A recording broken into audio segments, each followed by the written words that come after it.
On April 3rd, J.D. Vance attempted to insult China by calling the people Chinese peasants. He stated, "We borrow money from Chinese peasants to buy the things those Chinese peasants manufacture." For the author of Hillbilly Elegy, this comment was very interesting. On the other hand, IShowSpeed, an African American influencer, proved the ignorance of Vance in his latest live streams. On March 24th, IShowSpeed started his tour of China, visiting 7 Chinese cities including Shanghai, Changsha, and Chongqing. He streamed for at least 6 hours a day and tried traditional cultural activities such as learning Kung Fu from a master. But he also showed China's most futuristic side, such as high-speed trains that can reach speeds of more than 300 kilometers per hour with uninterrupted mobile network signals. Speed has enjoyed dancing with robots in China, which beckons the question, could J.D. Vance ever experience something similar in his home country?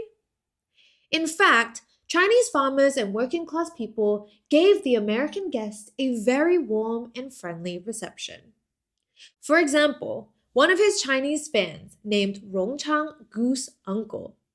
He gained this nickname by bringing local delicacies prepared by farmers in his hometown, including 2 Rongchang geese, for Speed and his entire team, making sure they were fed during their long days.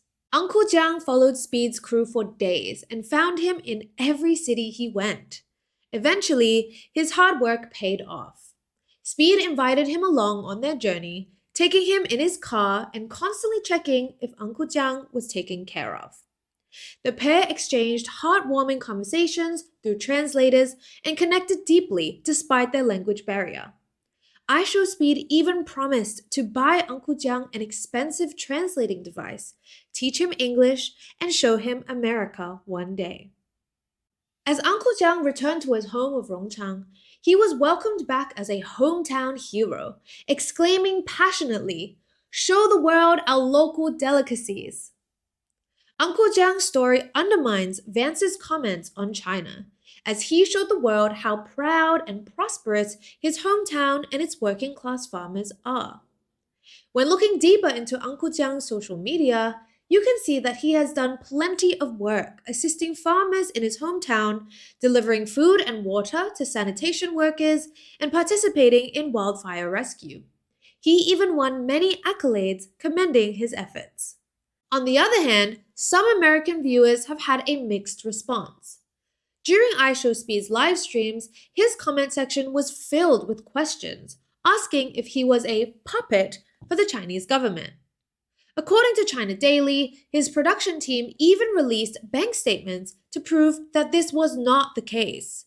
However, the majority of comments on his YouTube videos have been overwhelmingly positive, with plenty of love for Uncle Jiang and many of the local people and delicacies Speed got to experience. Plenty of comments stated that they no longer believe what Western media says about China, and many Western people admitted for themselves that IShowSpeed's streams have opened their eyes to China.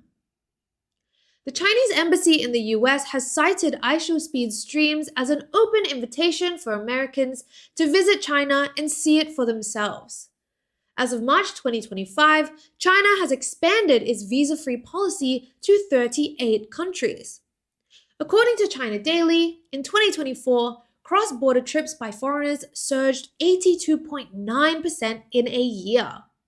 More than 20 million inbound foreign trips were made in the last year, and China travel has become an extremely popular online topic all around the world. Speed said it best himself. "China is an underrated tour spot. I don't know why people overlooked China." The answer to that genuine question is quite simple.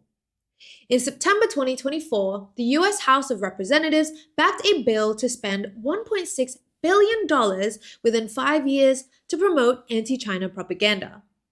According to South China Morning Post, the Countering the PRC Malign Influence Fund Authorization Act of 2023 was passed and proposed to spend $325 million each year to support media sources to counter China's influence around the world.